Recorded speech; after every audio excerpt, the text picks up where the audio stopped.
Hello children, welcome back to my channel.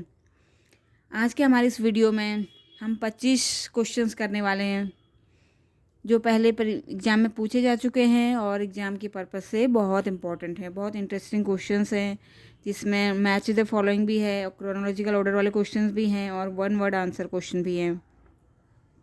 तो ये question जो है पहले एग्ज़ाम्स में पूछे जा चुके हैं और एग्ज़ाम के पर्पज़ से इम्पॉर्टेंट हैं। तो प्लीज़ इन सभी का आप अध्ययन कीजिए, पिछले वीडियोस को भी आप देखिए। तो चलिए वीडियो स्टार्ट करते हैं। आज का हमारा पहला प्रश्न है, सर्वप्रथम चित्रित धूसर मृद भांड का प्रमाण कहाँ मिला?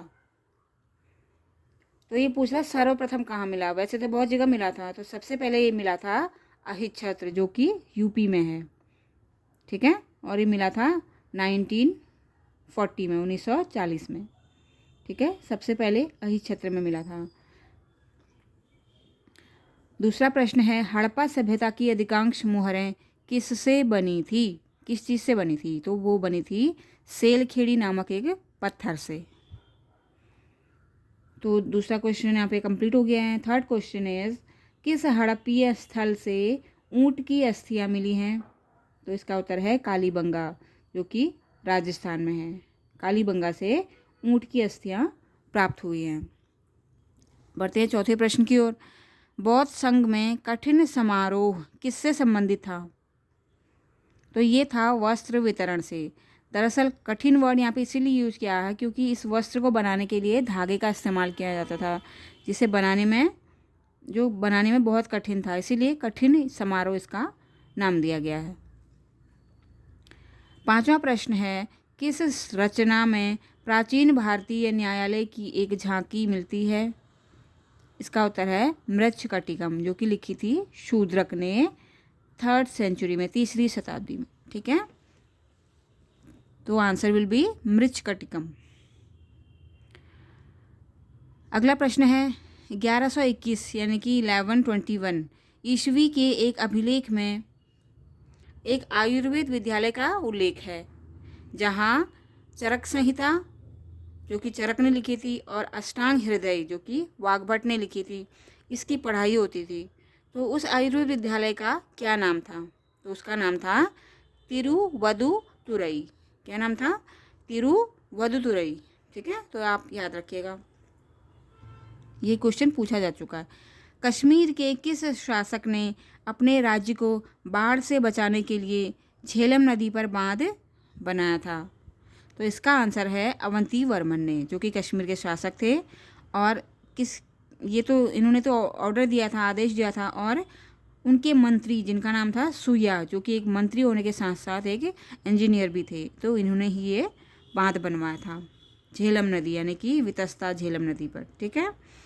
शासक का नाम है अवंती वर्मन। यह 8वां प्रश्न है, मैच द फॉलोइंग का है। यहाँ पर चित्रकार और कलाकार के नाम दिए गए हैं और इनकी उपाधियाँ, किसको कौन सी उपाधि उस समय के शासक ने, बादशाह ने दी थी, ठीक है। अब्दुल समद, अबुल हसन, मोहम्मद हुसैन और उस्ताद मंसूर।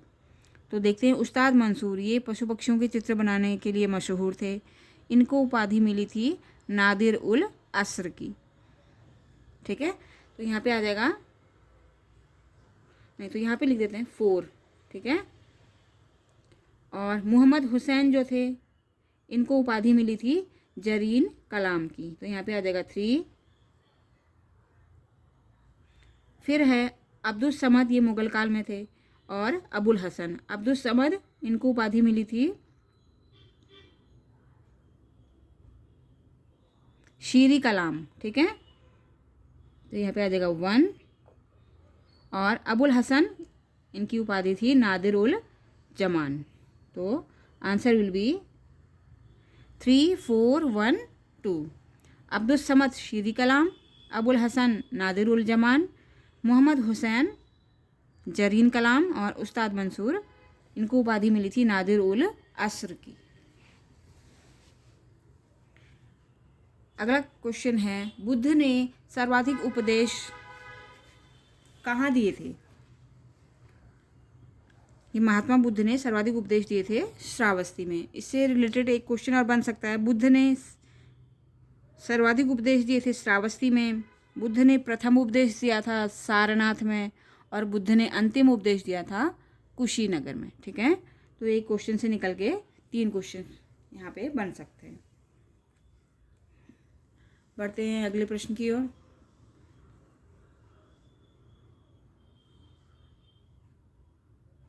चलिए, 10वां प्रश्न है, चालुक्यकालीन प्रसिद्ध गुहा मंदिर कहाँ स्थित है?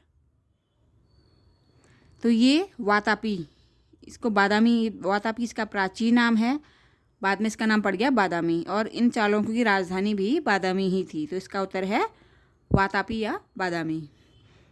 अगला प्रश्न है, किस अरब यात्री के बारे में कहा जाता है कि वह प्रतिहार नरेश मिहिर भोज के शासनकाल में भारत आया था? तो आंसर विल बी सुलेमान।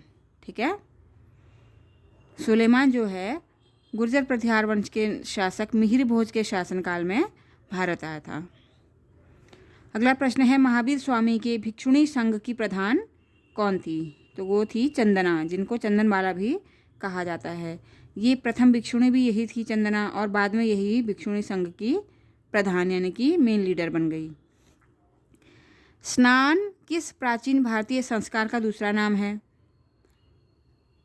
ये है समावर्तन संस्कार। समावर्तन होता है जब गुरुकुल से शिक्षा प्राप्त करने के बाद शिष्य जो है अपने घर की ओर लौटता है, तो उसे कहते हैं ना, किसी का कोई बड़ा काम हो जाता है तो कहते हैं ना, हम तो गंगा नहा लिए। तो ये वही टाइप का है। स्नान मतलब स्नान करना नहीं है, ये एक मुहावरे की तरह इसका इस्तेमाल किया गया है, स्नान वर्ड।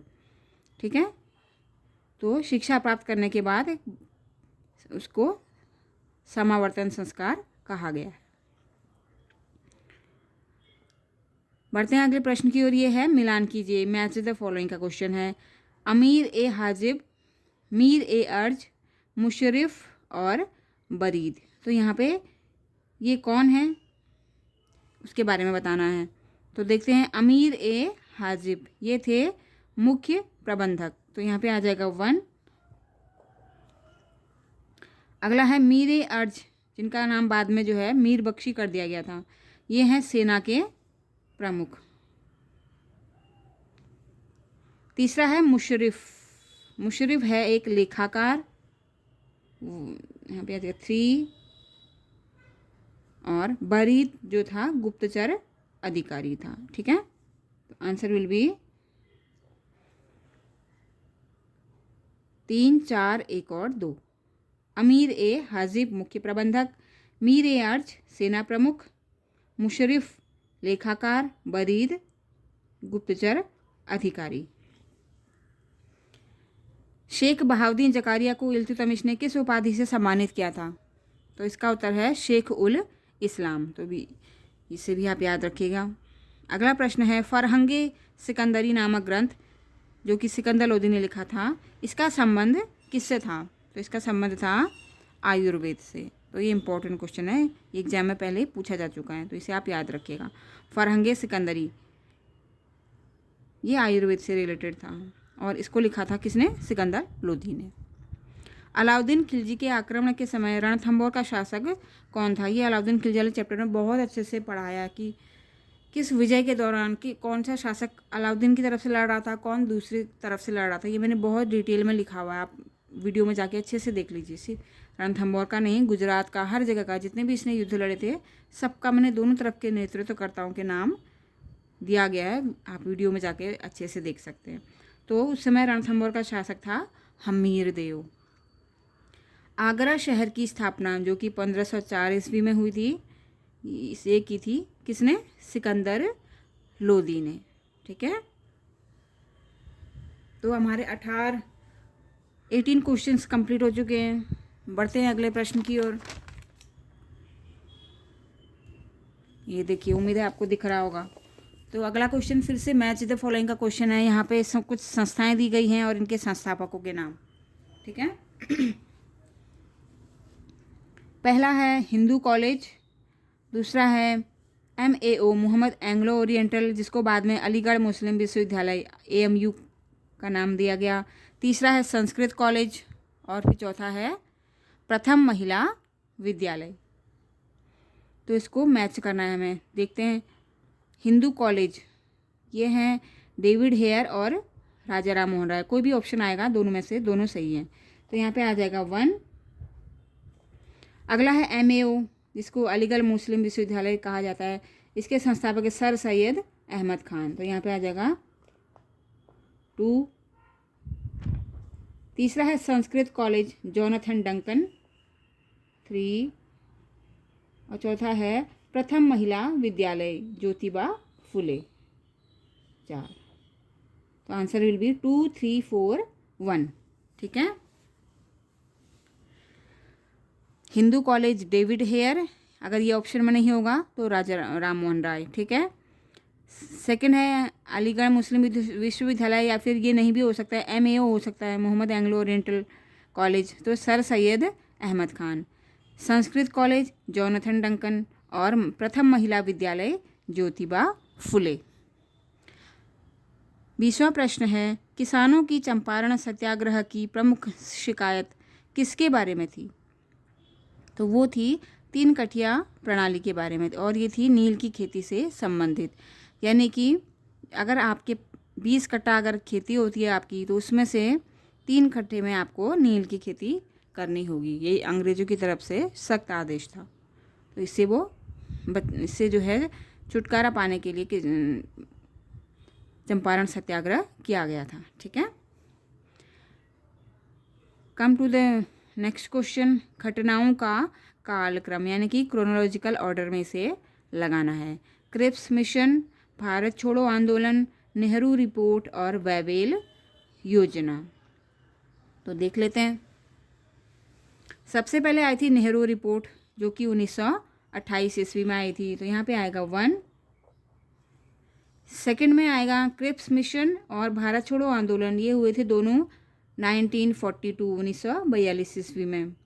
बट क्रिप्स मिशन पहले आया था, ये मार्च में आया था। तो यहाँ पे आएगा 2। भारत छोड़ो आंदोलन आया था अगस्त में, अगस्त 1942। तो यहाँ पे आ जाएगा 3। और बचता है ये आया था 1945 में, 1945। तो answer will be 2, 3, 1, 4। Nehru report, Cripps mission, भारत छोड़ो आंदोलन और वेवेल योजना 1945। तो अगला प्रश्न ये भी आ सकता है कि घटनाओं का कालक्रम नहीं आएगा कि इनका जो है ईयर बताइए, तो ये आ सकता है। तो ये आप ध्यान रखिएगा। एक ही क्वेश्चन में से 2-3 क्वेश्चन बन जाते हैं कभी कभार। Come to the next question 22। Suhrawardi सिलसिला के संस्थापक कौन थे? तो ये थे शेख बहाउद्दीन जकारिया। देखो आज इनसे रिलेटेड 2 क्वेश्चन हो गए। ठीक है। तो सुहरावर्दी सिलसिला के ये संस्थापक थे शेख बहाउद्दीन जकारिया।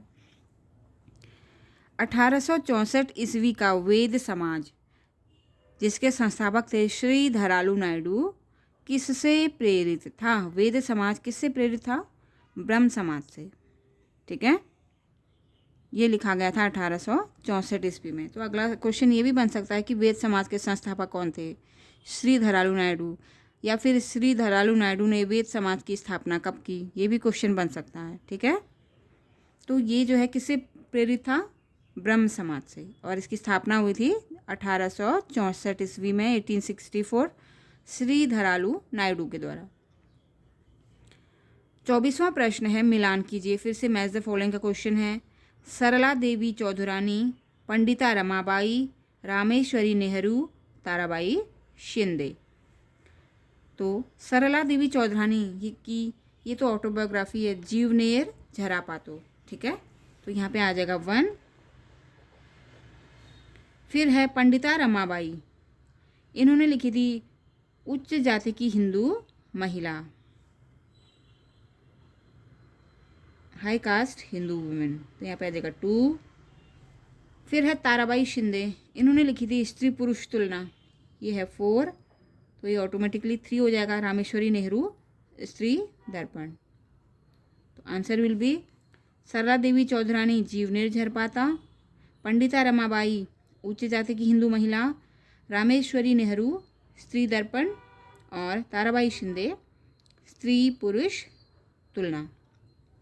ठीक है। The last question is precepts of Jesus. ये इंपॉर्टेंट क्वेश्चन है। प्रीसेप्ट्स ऑफ जीसस किसने लिखी थी? तो ये किसने लिखी थी? राजा राम मोहन रॉय ने। ठीक है। तो ये 25 प्रश्न यहीं पे कंप्लीट होते हैं। हम अगली वीडियो में फिर मिलेंगे। तब तक आप ये 5-6 वीडियोज आ चुके हैं, इन सभी का अध्ययन कीजिए।